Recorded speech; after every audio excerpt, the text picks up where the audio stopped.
বিকেলবেলা একটু হাঁটতে বের হয়েছিলাম। হাঁটতে বের হয়ে পেয়ে গেলাম পছন্দের একটা জিনিস। এগুলো কি বলেন তো? এগুলো হচ্ছে ছোট চিংড়ি। একদম পরিষ্কার, অনেক পরিষ্কার, কোনো ময়লা ছিল না, একদম ঝকঝকে পরিষ্কার। দেখেই ভালো লাগলো, কিনে নিয়ে আসলাম আধা কেজি, একদম সস্তা পেয়ে কিনে নিয়ে আসলাম। আধা কেজি দিছে মাত্র 30 টাকা। এখন এগুলো দিয়ে সুন্দর একটা রেসিপি বানাবো। চিংড়িগুলো পরিষ্কার করে ধুয়ে নিয়ে এখন শিল পাটায় বেটে নেবো।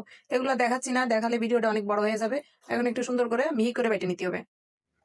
চিংড়িগুলো বাটা শেষ। চিংড়িগুলো অনেক ছোট, এই জন্য বাটতে আর তেমন কষ্ট হয় না, এক বাটা দিলেই হয়ে যায়। তো আপনারা চাইলে দুইবারও বেটে নিতে পারেন। চিংড়ি বাটার সাথে কিছু মশলা অ্যাড করবো, জিরে আর ধনিয়া, রসুন, পেঁয়াজ, এগুলো এর সাথেই বেটে নেব। বাটা শেষ, এর সাথে অ্যাড করে দিচ্ছি জালের গুঁড়া পরিমাণ মতো, যে যেমন জাল খেতে পছন্দ করেন সেরকম। পরিমাণ মতো লবণ, হলুদ। ভালো বর্নিংয়ের জন্য দিয়ে দিচ্ছি চালের গুঁড়ি পরিমাণ মতো। এখন ভালো করে মেখে নিতে হবে। কড়াইতে পানি দিয়ে দিয়েছি, এখন পানিটা ফুটে ওঠা পর্যন্ত অপেক্ষা করব। পানিটা ফুটে উঠেছে, এখন যে চিংড়ি যে বাইটে রেখে দিয়েছিলাম ওইগুলো এখন বড় আকারে পানির ভিতরে দিয়ে দিতে হবে। এই যে এইভাবে আমি সবটুকু বড়া দিয়ে দিচ্ছি পানির সাথে, গরম পানির ভিতরে, একদম বলকোটা গরম পানি। পানির ভিতরে সবগুলো দেওয়া শেষ, এখন একটু আলতো হাতে নেড়ে দেবো। এখন কত সুন্দর করে ফুলে উঠতেছে, একটাও কিন্তু ভেঙে যায়নি। একটু আলতো ভাবে নেড়ে দিলেই হবে। নেড়ে দিয়ে 2 মিনিট একটু এভাবে জাল করে নেব। 2 মিনিটের ভিতরেই হয়ে যাবে। 2 মিনিট হয়ে গেছে, এখন এইগুলো সব তুলে নিচ্ছি পানি থেকে। এভাবে পানি ঝরিয়ে তুলে নেব। আর এই পানিটা কিন্তু আমি ফেলে দেবো না, পরবর্তী রান্নার কাজে আমি এই পানিটাই ব্যবহার করব। কড়াইতে প্যান দিয়ে তার ভিতরে দিয়ে দিলাম পরিমাণ মতো তেল। দিয়ে দিচ্ছি পেঁয়াজ বাটা, রসুন বাটা, আদা বাটা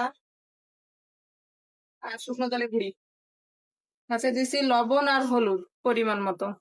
এখন মশলাটা ভালোভাবে তেলের সাথে কষিয়ে নিতে হবে, তেলটা উপরে ওঠা পর্যন্ত কিছুটা সময় নিয়ে। আমার মশলা কষানো শেষ, এখন দিয়ে দেবো হচ্ছে এই রান্নার মেইন যে উপাদান সেইটা, এটা হচ্ছে নারকেল বাটা। এই যে এখন দিয়ে দিচ্ছি নারকেল বাটা, মশলার সাথে দিয়ে দেবো নারকেল বাটা। দিয়ে দিচ্ছি একটু গরম মশলা বাটা, জিরে ধনে বাটা পরিমাণ মতো।